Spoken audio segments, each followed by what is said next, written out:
We can consider the pursuit of pleasure in two broad senses, one which might be called lower and the other which might be called higher, although I'm not very happy with that classification.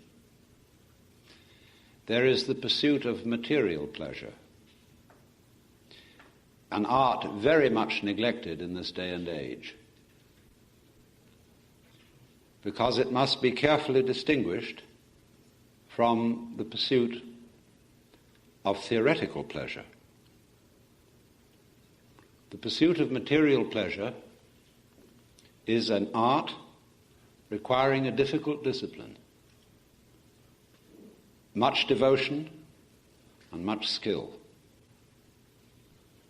And it ranges through all the activities of man: engineering, cookery, clothes, architecture, lovemaking, and the so-called fine arts, music, literature, painting, sculpture, and so forth. But we are living in a culture where the pursuit of material pleasure is, as I say, neglected, in pursuit of a symbolic pleasure, which, of course, like many religions, has its prayer mat.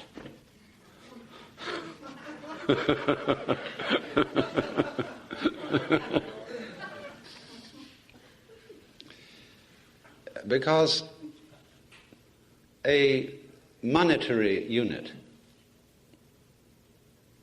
is, of course, useful in exactly the same way that inches and hours, days, months, pounds, grams, and other units of measure are useful.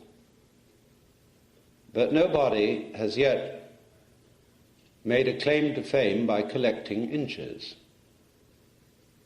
I have more inches than you. Because it is not a matter of social agreement that the possession of inches represents the possession of wealth.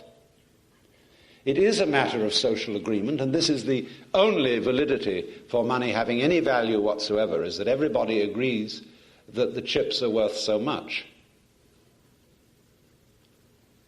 And money is exactly like poker chips, except there's an agreement between all of us that we will accept them in lieu of goods and services. But goods and services constitute real wealth. And we are living in a society where we eat the menu instead of the dinner, because we are more interested in accumulating the tokens of wealth than wealth.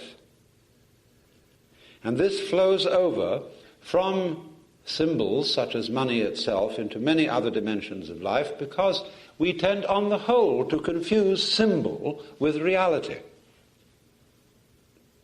The idea that this world that we see with our five senses is a material world is merely an idea. Materialism as a philosophy of nature, dialectical materialism, naturalistic materialism, is a point of view. It's a concept. It's very, very highly abstract notion. So equally is the notion that this world that we see with our five senses is basically mental or spiritual. That also is a concept. The actual world is neither spiritual nor material.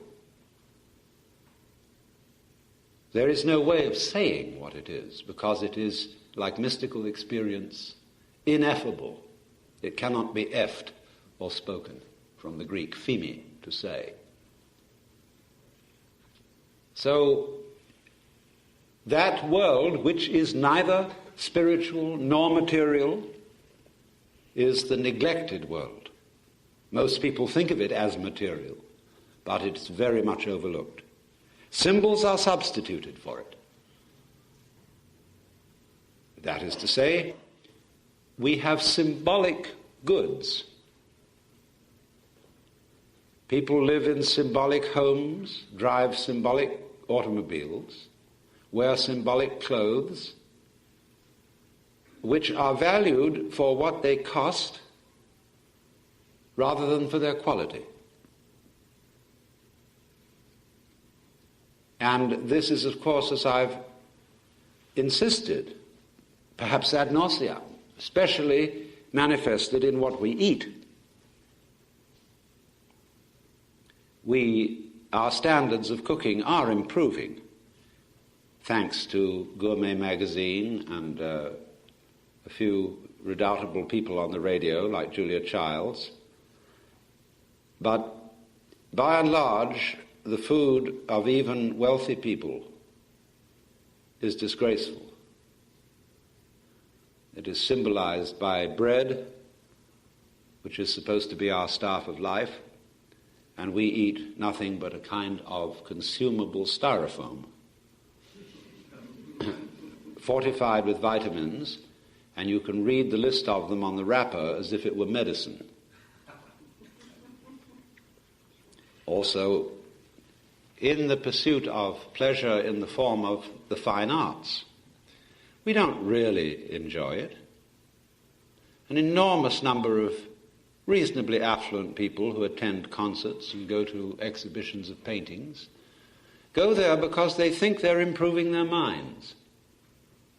That in some way doing things like that is good for you. People go to church for the same reason. That's the last reason for going to church, because it's good for you. That is an absolutely morbid interest,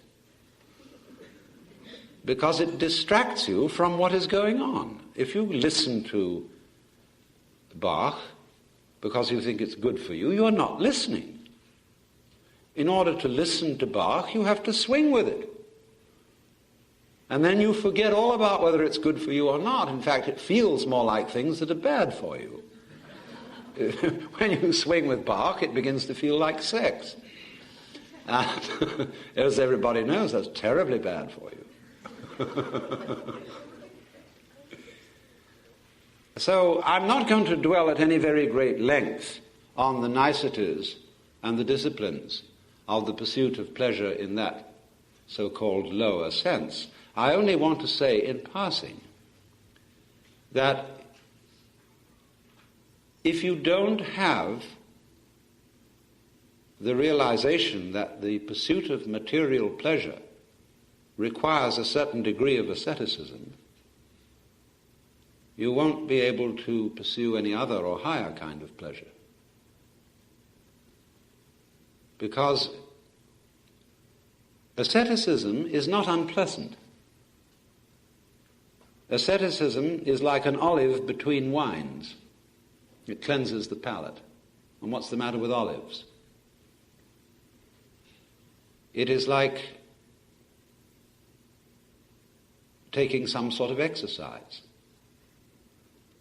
which can be very pleasurable indeed, provided you don't do it grimly. There is a dreadful exercise being used today called jogging,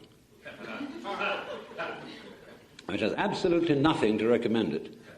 Because to begin with, when I watch people jogging, they obviously show they don't know how to run. They're running mostly on their heels. And that jars the bones all the way through and upsets the vertebral discs and so on. And there's a certain grim determination about joggers. They tend to run in straight lines, which they believe to be the shortest distance between 2 points. Now, a straight line is not the shortest distance between 2 points on Earth, because Earth is wiggly. It is not a flat surface, except by courtesy of bulldozers and occasional freaks of nature. This world, as I keep repeating, is a fundamentally wiggly phenomenon. But wherever human beings have been around, you will see they have a passion for Euclideanism. Everything is ruled out in straight lines and put in boxes, and grid patterns of streets are laid across the surface of the earth. And that tells you human beings have been there. Why this passion for Euclidean order? Because Mr. Euclid had a very, very simple mind and tended to think in these rather uninteresting shapes instead of in curvaceous wiggles. Now, nobody would fall in love with a Euclidean woman. What we appreciate about women is their curvaceousness, their wiggliness. And wiggliness offends some people because they are not sure of it. They can't figure it out. You never know quite what it's going to do next. That's why people often don't like snakes, because a snake is the great symbol of wiggly vitality, of undulation, of waves. And all this world is fundamentally a system of wave vibrations. And if you cannot wave with it, if you are rigid, you will always be resisting life. So wiggliness and going with wiggliness, in other words, do you swing, is fundamental to the pleasure of life. But you see, where we think that order and getting things in order is getting them squared away, we're always saying, let's get it squared away. Let's get it straight. And so there are certain kinds of people who are called straights and squares who do not swing. And as a result of that, they are out of harmony with a wiggly universe. And their attitudes range from cookery at one end to religion at the other. Because a square religion is one that is too abstract, that resists the flow element of life. It wants a canal instead of a river. And it conceives heaven as a city rather than a rose garden. Paradise is a garden. And all the trouble began when people substituted the heavenly city for the paradise garden. When, in other words, popes began to be called urban and unbelievers were called pagan, because a paganus is a country dweller, a man of the wiggles, as distinct from a man of the streets. A liver under the sky instead of one who lives in a box. Because the box, you see, is the great symbol of classification. What box are you in? All words are labels on intellectual boxes. Is it animal? Is it vegetable? Is it mineral? 3 boxes. Is it solid or is it a gas? Is it Republican or is it Democrat? Is it capitalist or is it communist? Is it Christian or is it heathen? Is it male or is it female? All boxes. And so because we think in boxes, we live in boxes, all made out of ticky-tacky, and they all look just the same. And whereas certain kinds of fish live in beautiful shells, glorious spirally wiggles on them and lovely colors. And but we tend to want everything straightened out, you see. And that rigidity is always in a fight with the surrounding fluidity. And so we are, as it were, landlubbers rather than men of the waves. And the British have always made a great thing about this because they've always associated freedom with the ocean. Who are so free as the sons of the waves, and Britons never, never, never shall be slaves because of this seamanship. Now, we think, you see, of the sea as fluid and the land as solid. And nothing could be further from the truth, as you've all experienced recently in Southern California. The earth is not very solid. It flows. Where I live, in Sausalito, we have along the waterfront a lot of land that has been reclaimed. And not so long ago, they built a marina quite close to us, where they dredged out mud to make the marina, not realizing that land is liquid. Therefore, the land adjoining the water is sinking to fill up the hole made by excavating for the marina. People just don't think of things like that because they think of land as solid. And so in religion, we are seemingly looking for solids, for something upon which I can take my stand, for a firm foundation, for the rock of ages, or even, poor old Paul Tillich, for the ground of being. But we are not living in that sort of universe. We're living in a fluid universe in which the art of faith is not in taking one's stand, but in learning to swim. You don't cling to, you don't try to stand on water. By breathing and by a certain relaxation, you learn to trust the water to support you. This is even more true in flying in the air, gliding especially, or in sailing. In all those arts, there is an adaptation to the fluid. And that is the major thing that we have to learn if we want to survive as a species and survive happily. Nobody wants just to go on. One wants to go on in an elegant way.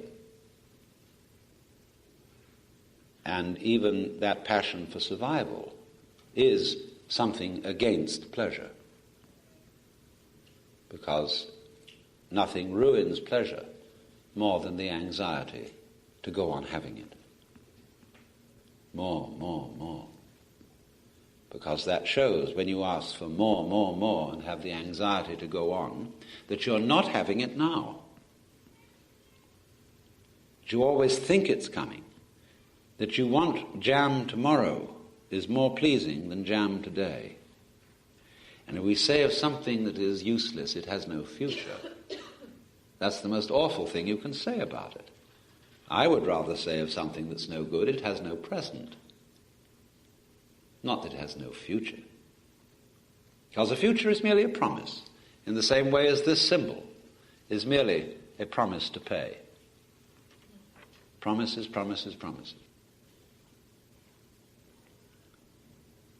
So, therefore, it is fundamental to pleasure that one learns to wiggle and not be stiff and rigid. As we would say, let go. Relax. That doesn't mean become droopy. Relax means to become supple. It also means to learn the strength of your weight, how to use weight, how to flow with gravity. Water, for example, always flows with gravity. And it wiggles. It takes the course of least resistance, and yet has tremendous strength. But we, in our white Anglo-Saxon Protestant ethical system, not to mention our Irish Catholic one, which is really the same thing, only a little bit more fancy and dressed up in lace, is to take the line of least resistance is considered cowardly and despicable. Go straight, gaflooing, right through, with a bulldozer ahead. Why go straight? Well, you've got to get there. Fastest way, shortest distance between 2 points. And I get back to jogging.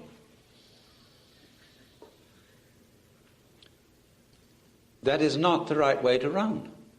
The right way to run is to dance. To dance across the countryside. And anyone who dances across the countryside will outwit and outtime the jogger. I don't know if any of you witnessed the World Cup in soccer last year on television. It was won by the Brazilian team. And I have never seen such soccer. That's not the way they taught us to play it in school. As the sports writer in the London Times put it, they danced their way to victory. Because the whole thing was like very fine basketball, where instead of being this sort of tough pushing to victory, they were lilting with the ball and the most incredible teamwork of subtle passing, bouncing it off almost any part of the body with a capacity to give it direction, with one's back, with one's shoulder, with one's hip, anything, head. It was a beautiful art and a magnificent spectacle. But you see, we are not taught to do things that way, because we are taught that life is serious and therefore must be done in an efficient way, but according to Euclidean ideas of efficiency. In ancient times, when people worked, they used to sing.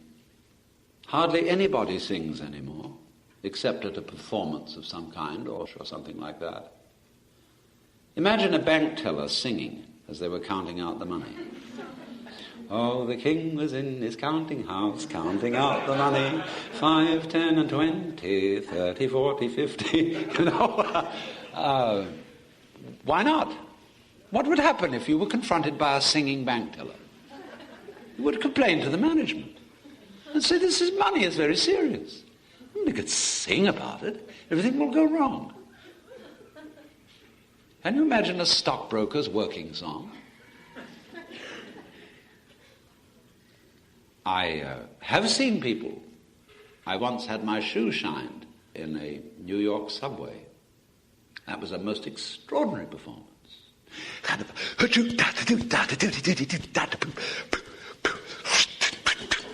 You know? And he was swinging. And imagine, supposing you were a bus driver. You know, most people when they drive a bus and through city traffic, they are cursing and swearing and being angry and fighting the clock all the way through town. Well, it's a disaster. But imagine driving a bus with the idea that going from here to there, the point wasn't to get there, but the point was to go. And dancing that bus through the streets with a very, very skillfully accurate traffic dodging. And when you get to a stoplight and there's a jam, you play a little tune on the horn. Or you pass jokes to the cab driver near you. Or you play with the passengers.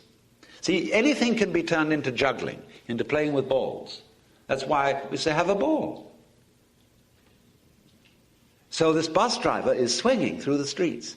And he prides himself in the marvel of his terpsichorean art. But people don't do that. Because work is not supposed to be pleasant. Because you get paid for it. You're not supposed to get paid for enjoying yourself. See, that's what I do. Because I think I'm smart. I talk to you not because I think I'm doing you any good, but because I like talking about these things. And if you pay me for it, then I make my living. It's as simple as that. So I'm a sort of philosophical entertainer. But that's the point, that the transformation of work is swinging it. And the curse of work that came in the story of Genesis, you see, work became a curse because the tree of knowledge was the knowledge not of good and evil in the ordinary sense, but of the advantageous and the disadvantageous. The words in Hebrew refer to the art of metallurgy. That's where the trouble begins. When we use technology to get there fast, and the faster we get there,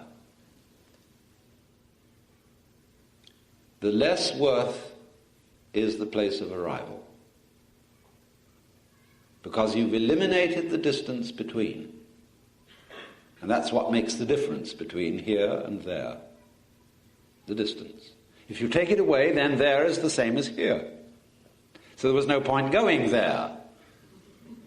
There's no point going from here to Honolulu. None whatever. It's the same place, to all intents and purposes. Certainly no point in going from Los Angeles to Tokyo. Well, I mean, there are a few nice little bars in Tokyo where you can get sushi. But you can get them in Los Angeles now because Tokyo's come to Los Angeles. It's practically the same place. And both have the same smog. The police in Tokyo wear gas masks when they're directing traffic. Crazy. Is this wealth? To have a $150,000 house in Beverly Hills and live in poison gas? Crazy. That's wealth. So, work then being regarded as a method of getting there effectively. A lot of businessmen imagine that they are practical people. They say, I don't go in for philosophy and that kind of thing. I'm a practical man. I like to get things done. What? What is practical? Well, you made money, but that's not practical until you spend it, until you enjoy it. And it's very difficult to enjoy money. Money is a great responsibility. Besides, if you get lots of it, you're afraid somebody's going to take it away. It gives you the jitters. Lots of people think that if they had a little more money, their problems would be solved, and they get it. Then they worry about their health. There's always something to worry about if you're the worrying kind. Always. And it can get worse instead of getting better. By achieving all those things you think will stop you worrying.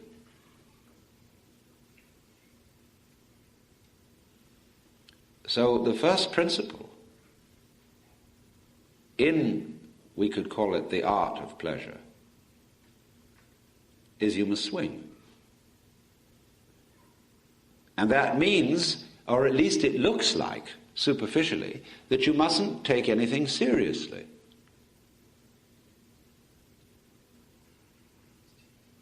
You must realize that life is a form of dancing. And dancing is, of course, not serious, and that's why it's prohibited by Baptists and gloomy people of that kind. They don't approve of dancing. Even in the Catholic Church, you don't normally see priests dancing. I mean, it's not because it's sexy. You can dance without partners of the opposite sex. You can dance by yourself. But it's considered undignified. This was all started by one of David's wives, when I think her name was, it wasn't Bathsheba, I forget which one it was. Perhaps somebody remembers it better than I do. Anyway, he danced before the Ark of the Covenant. And she reproved him for being undignified. Because he didn't sit stiff and rigid.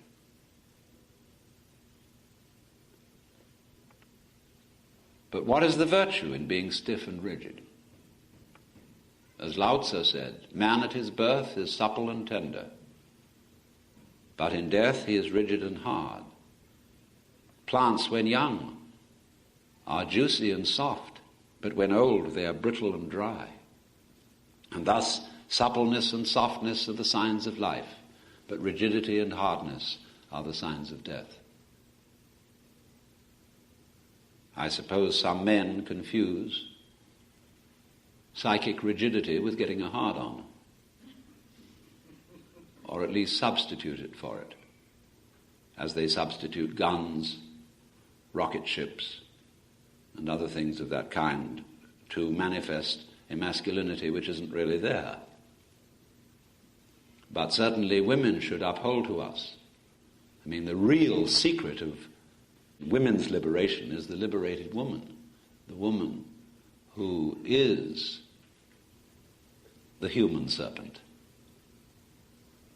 the wiggly one, the gentle one who has the power of water. And we should look to that, as Lao Tzu again said. The valley spirit does not die.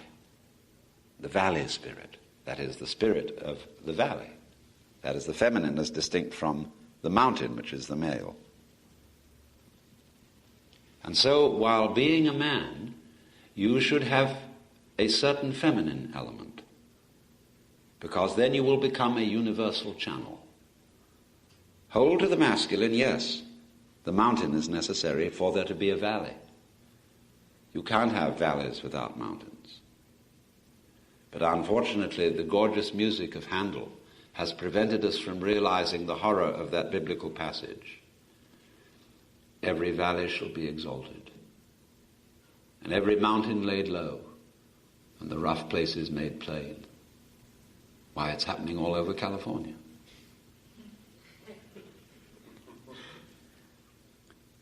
So, the feminine, in the sense of the lilting, the playful, the curvaceous, the soft, is the neglected principle by all us Euclideans.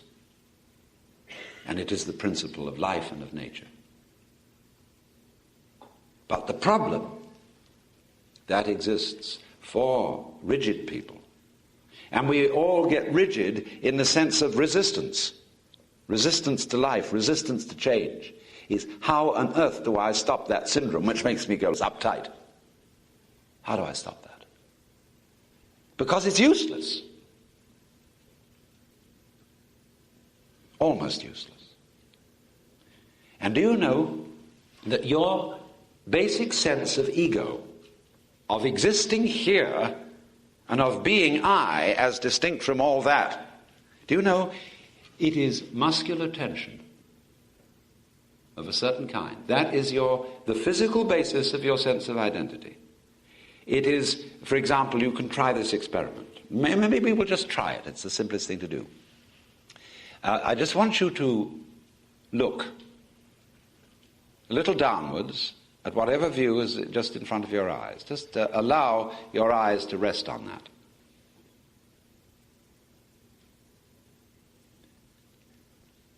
Just let the light, the color, play with your eyes, see? Just rest it, easy. Now, supposing I said, now, I want you to look hard at it, pay attention, to be totally attentive and aware of what is in front of you. So look hard. Now do that. Do whatever you would do if somebody told you to look hard.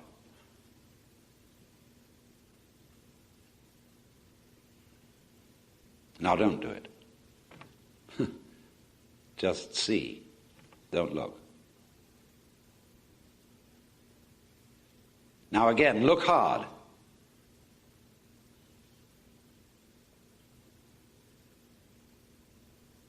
And now don't do it. So what's the difference between the two states? What did you do when you were looking hard that you didn't do when you were looking easy? Where? Huh? How do you tense your brain? What did you tense? What? Muscles around the eyes. Anything else? Temples, yes. Narrowed your focus to one thing instead of... Narrowed your focus, yes. That was a muscular action. You see? What?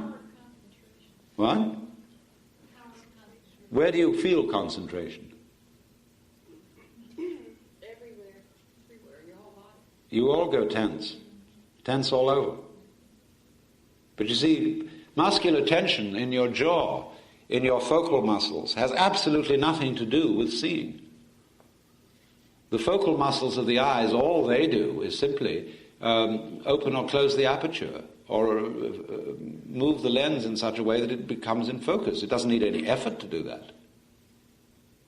In fact, the effort you make when you look hard distracts from your seeing accurately. But we are constantly making efforts to do everything we do. For example, to will something. We make all this absurd muscular straining. Grit your teeth. Doesn't help you to do anything.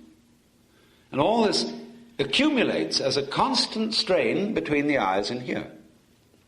And that's what you call eye.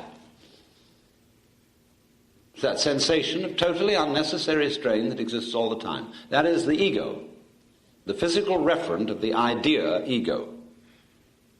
Just that unnecessary strain. Because that tells you you exist. Teacher, I'm trying. At least give me B for effort. No. And it doesn't work. So we could say psychic staring is the ego, that we feel as being the center of myself, which is opposed to and which is resisting all that is defined as not myself. And so that rigidity of holding against life so that I maintain my shape, my form, my place, all the time, that constant resistance makes you uptight and unable to swing through fear of what will happen if you let it wiggle.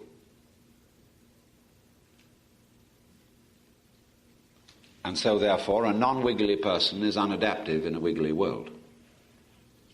And so you get these insectual, mechanical-like behavior patterns that have to go on, regularly, always the same. Chug, chug, chug, chug, chug.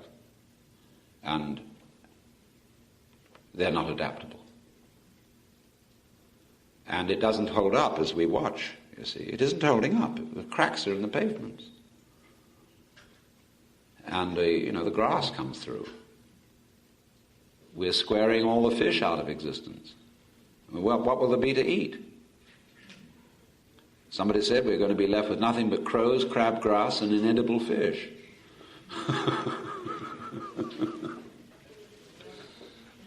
So this is you may say it's a square world.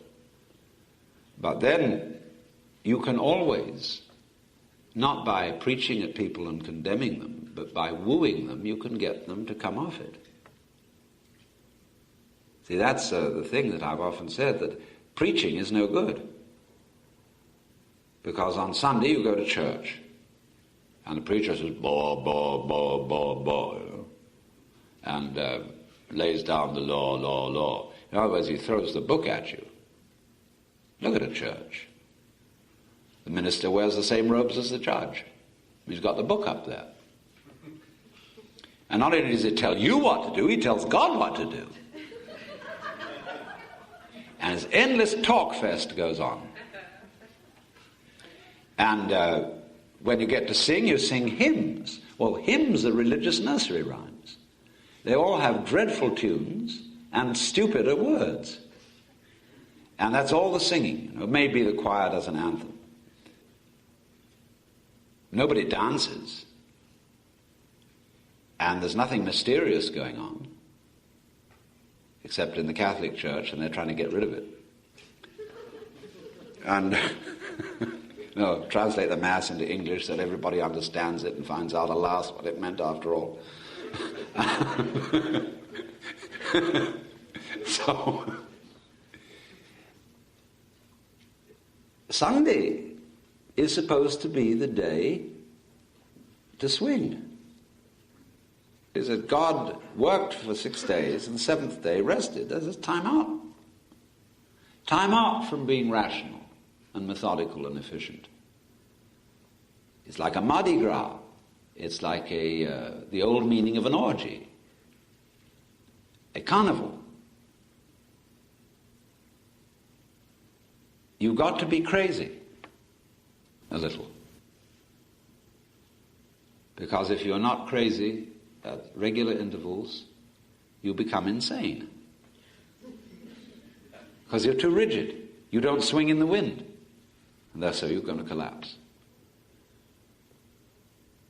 But again, the problem remains. For the rigid person, and we all have a rigidity, how on earth do we release it? Because I notice that people who undertake programs of de-rigidifying themselves, it may be psychoanalysis, it may be therapy of some other kind, it may be exercises, it may be sensory awareness training, it may be encounter groups, it may be yoga, all sorts of de-rigidifying processes are done in such a grim mood. I know there's a book called You Must Relax.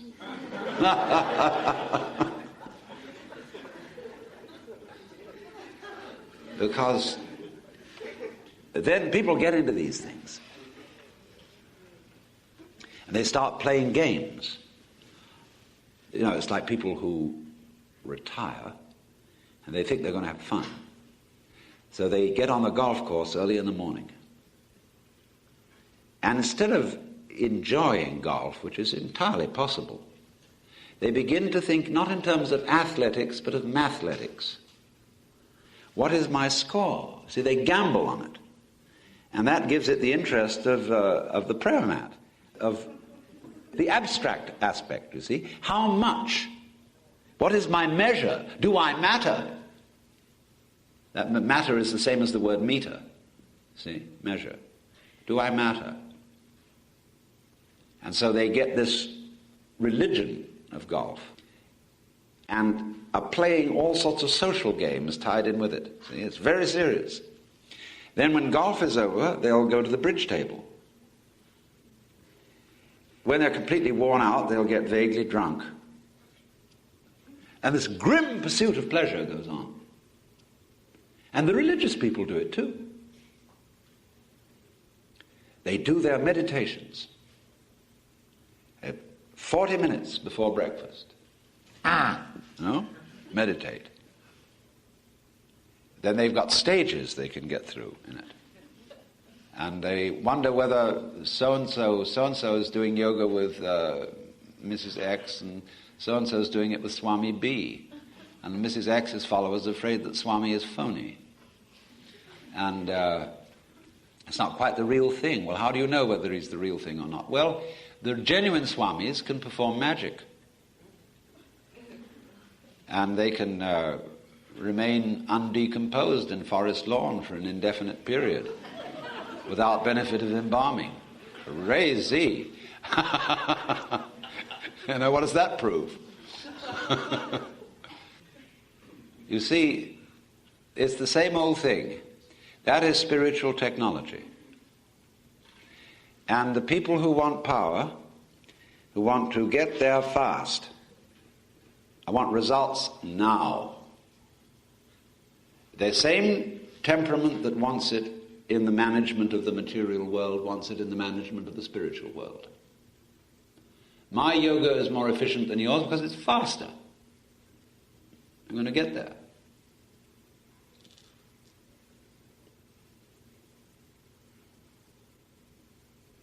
So we come to the great question. Where is there? You're going to get there. Where is it? What do you want? Where are you going? Very few people know.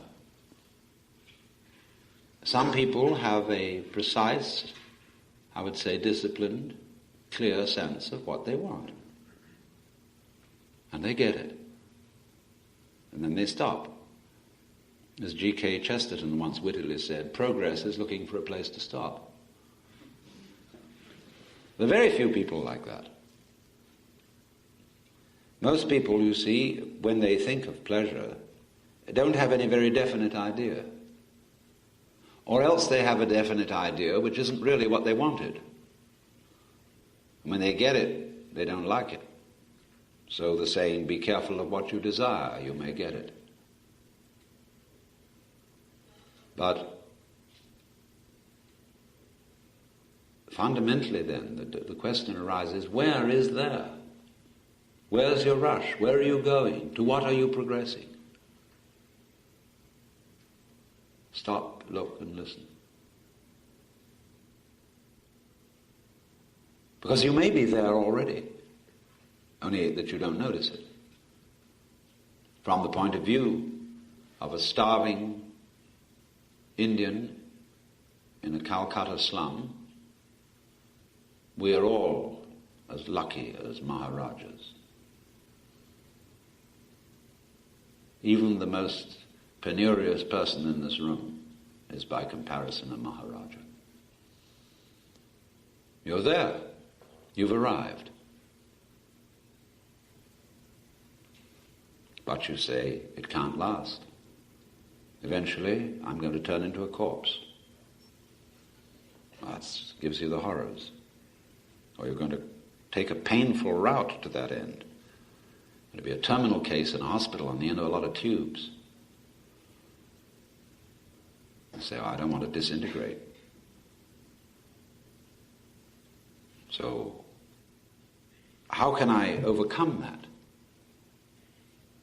So you turn to religion and say, well, that's physical demise is an unfortunate limitation of the body. So I'm going to identify myself with something beyond the body, so that I can believe that that will go on, and that will be the true vehicle of my personality. I shan't lose all that I've acquired, carrying around with me, my bag of rubbish. I managed to smuggle it across the border. They say you can't take it with you, but you can if the guards can't notice it, because the baggage is spiritual.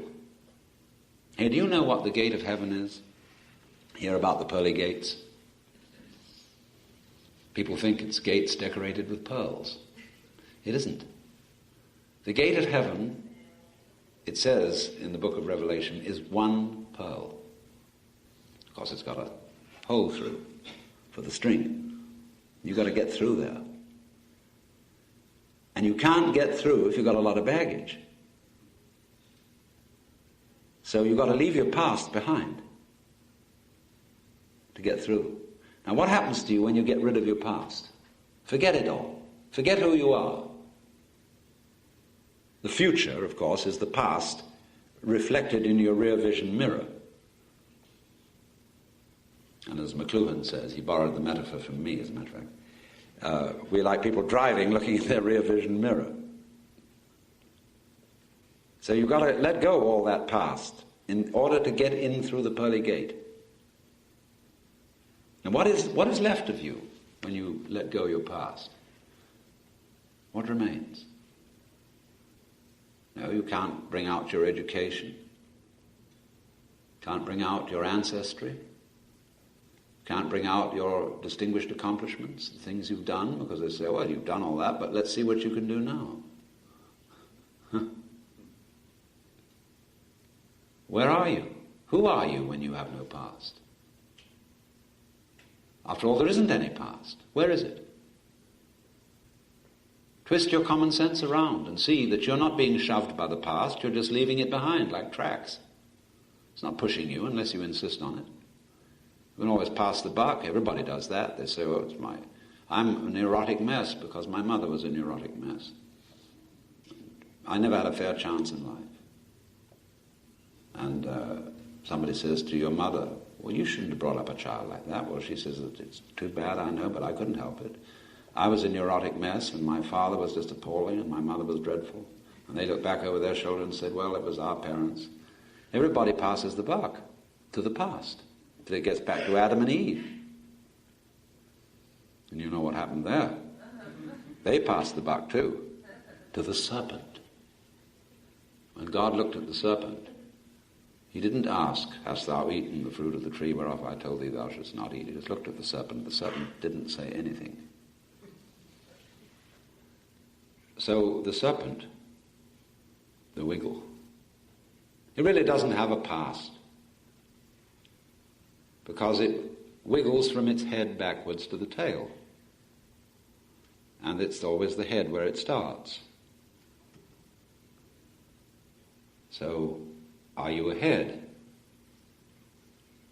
Or are you just a tail? Do you move backwards or forwards? Which way are you going? See, if you're leaving your past behind you, it doesn't drive you.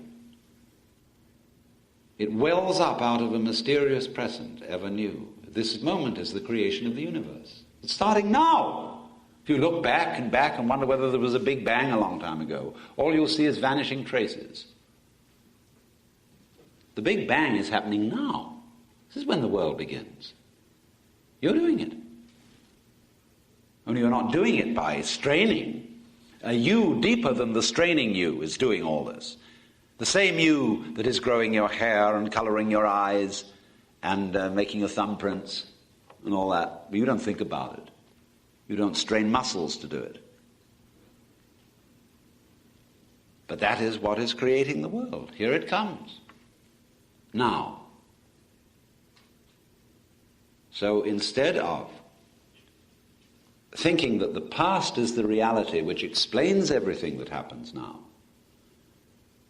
let's look at now and see it happening. Where does it happen from? That's a question asked only by people who think that the past causes the present. They always want to know where it comes from. Who started it? What makes it happen? Supposing nothing makes it happen. Supposing it happens. Well, what is it that happens? Again, we get to this basic question. What is it that you want? Where is it? What you're looking for?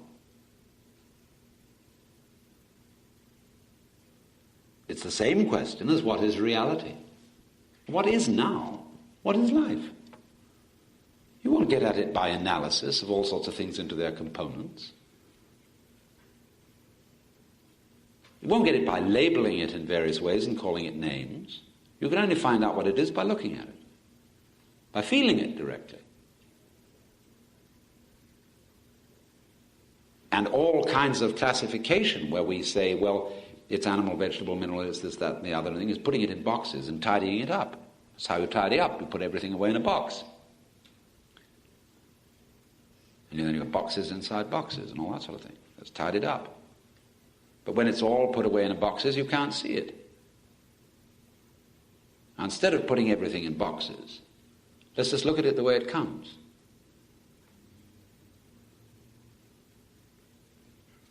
Now, that's enough to start with.